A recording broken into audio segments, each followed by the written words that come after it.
सभी दोस्तों को नमस्कार। स्वागत है आप लोगों का आर के जी एस क्लासेस में।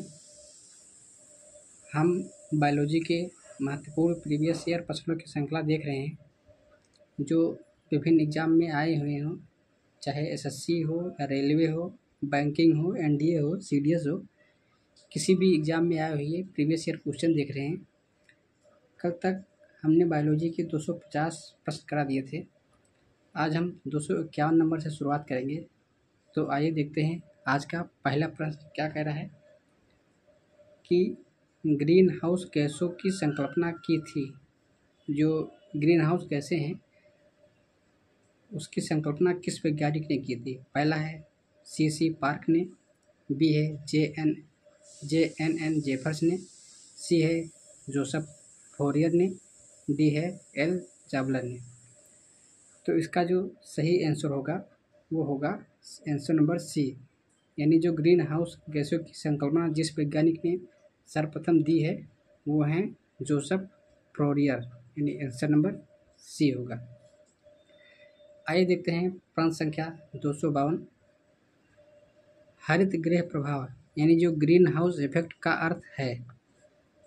पहला है वायुमंडल में ग्रीन हाउस गैसों के घनीकरण के कारण वायुमंडल के तापमान का बढ़ना। बी है बढ़े हुए तापमान में सब्जियों तथा फूलों का उत्पादन। सी है शीशे के मकानों में खाद्य फसलों का उत्पादन। डी है उपरोक्त में से कोई नहीं। ये उत्तर प्रदेश पीसीएस 2008 में पूछा गया क्वेश्चन है। तो जो ग्रीन हाउस गैसों का सबसे अच्छा वर्णन करता है वो है ए, यानी इसका जो सही आंसर होगा आंसर नंबर ए। आइए देखते हैं प्रश्न संख्या 253। निम्न समुच्चय में से कौन सी ग्रीन हाउस गैसों के प्रभाव के अत्यधिक महत्वपूर्ण है? पहला है carbon dioxide, methane, chlorine, nitric oxide. B है nitric oxide, methane, ethane, chlorofluorocarbon. C है carbon dioxide, methane, nitrous oxide, जलवाष्प। डी है carbon monoxide, sulphur dioxide, methane और जलवाष्प। तो इसका जो सही आंसर होगा वो होगा आंसर नंबर सी, यानी जो कार्बन डाइऑक्साइड है यानी CO2 और मीथेन CH4 और नाइट्रस ऑक्साइड यानी N2O तथा जलवाष्प, ये मुख्यतः ग्रीन हाउस गैसें हैं। पहले में जो क्लोरीन होती है ये क्लोरीन ग्रीन हाउस गैस नहीं है, और जो बी में है इसमें जो एथेन है ये भी कोई ग्रीन हाउस गैस नहीं है, और डी वाले में सल्फर डाइऑक्साइड यानी SO2 जो है वो भी कोई ग्रीन हाउस गैस नहीं है। तो इसका जो सही आंसर है वो आंसर सी होगा, क्योंकि इसमें जितने भी हैं वो सभी ग्रीन हाउस गैसें हैं। आइए देखते हैं प्रश्न संख्या 254। निम्नलिखित में से कौन सी प्राकृतिक रूप से पाई जाने वाली ग्रीन हाउस गैस सर्वाधिक ग्रीन हाउस इफेक्ट करती है? मतलब इसमें बताना है कि ऐसी कौन सी ग्रीन हाउस गैस है जो सर्वाधिक प्रभाव डालती है। पहला है कार्बन डाइऑक्साइड, बी है मीथेन, सी है ओजोन, डी है जलवाष्प। तो इसका जो सही आंसर होगा वो होगा कार्बन डाइऑक्साइड, यानी आंसर नंबर ए। जो कार्बन डाइऑक्साइड है वो ग्रीन हाउस गैस में सर्वाधिक योगदान देती है। आइए देखते हैं प्रश्न संख्या 255। निम्नलिखित में से कौन एक वायुमंडल के ओजोन परत की मोटाई नापने की इकाई है?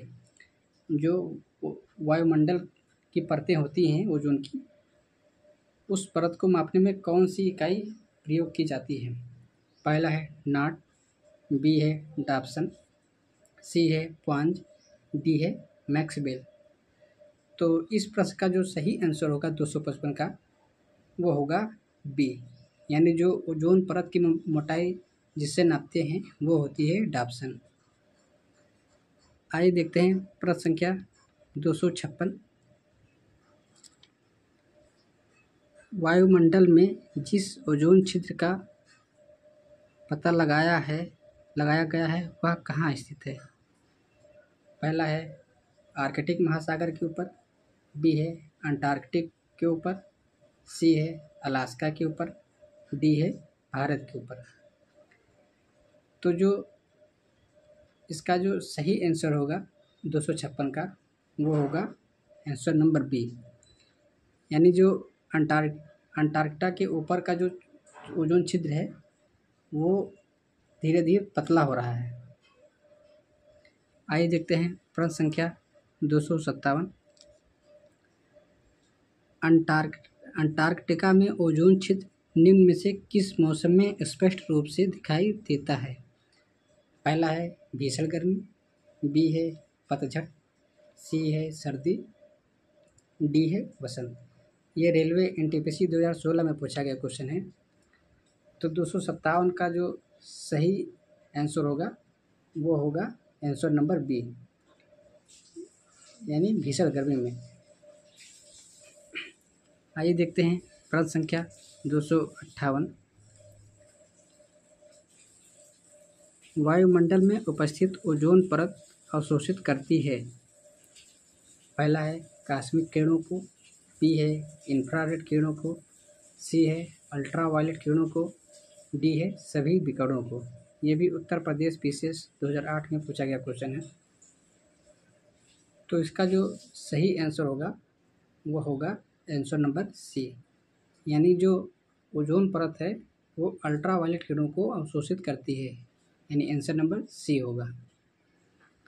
आइए देखते हैं प्रश्न संख्या 259। ओजोन परत के क्षरण के कारण क्या होगा या क्या होता है? पहला है स्तन कैंसर, बी है त्वचा कैंसर, सी है फेफड़ों का कैंसर, डी है रक्त का कैंसर।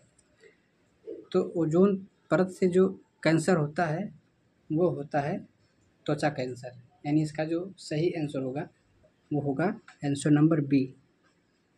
ये भी एसएससी 2016 में पूछा गया क्वेश्चन है। आइए देखते हैं प्रश्न संख्या 260। कौन सी किरणें त्वचा को क्षति पहुंचाती हैं? पहला है इंफ्रारेड रेंज, बी है यूवी रेंज, सी है एक्स रेंज, डी है एलो रेंज। ये भी एसएससी 2016 में पूछा गया क्वेश्चन है। तो इसका जो सही आंसर होगा वो होगा आंसर नंबर बी, यानी यूवी जो रेंज होती है, यूवी रेंज मतलब अल्ट्रावायलेट जो रेंज होती है वो त्वचा को क्षति पहुंचाती हैं। जबकि इसमें पूछा गया था ओजोन परत के क्षरण के कारण क्या है, क्षरण के कारण क्या होता है, तो ये त्वचा कैंसर था। जबकि ये है त्वचा को क्षति पहुंचाती हैं, तो ये होगा अल्ट्रावायलेट रेंज। आइए देखते हैं प्रश्न संख्या 261। ओजोन परत के न होने पर वायुमंडल में कौन होता है? पहला है अवरक्त यानी इंफ्रारेड, बी है दृश्य यानी विजिबल, सी है पराबैंगनी, डी है एक्स किरणें। ये भी एसएससी 2016 में पूछा गया क्वेश्चन है। तो 261 नंबर का जो सही आंसर होगा वो होगा पराबैंगनी, यानी अगर ओजोन परत ना हो तो वहाँ पर पराबैंगनी किरणें वायुमंडल में ज़्यादा दिखाई देंगी। आइए देखते हैं प्रश्न संख्या 262। निम्नलिखित में कौन सी गैस वैश्विक उष्णता के लिए उत्तरदायी है?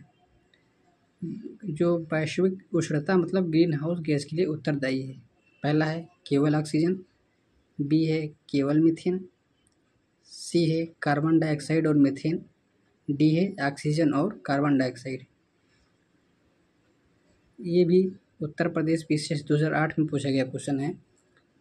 तो जो 262 का जो सही आंसर होगा वो होगा आंसर नंबर सी, यानी जो कार्बन डाइऑक्साइड और यानी CO2 और मीथेन, जो CO2 है कामा CH4 यानी मीथेन है, ये ग्रीन हाउस गैसों के लिए मुख्यतः उत्तरदायी गैस है। केवल मीथेन नहीं होगा, ऑक्सीजन कोई ग्रीन हाउस गैस उत्पन्न नहीं करती है। आइए देखते हैं आज का आखिरी प्रश्न संख्या 263। भूमंडलीय ताप वृद्धि में निम्नलिखित में से किसका कम प्रभाव होने की संभावना होती है? यानी जब तापमान बढ़ता है ग्लोबल वार्मिंग में तो कौन सी घटना होने की संभावना होती है ज़्यादा? पहला है तूफानों यानी हरिकेन के बार बार होना।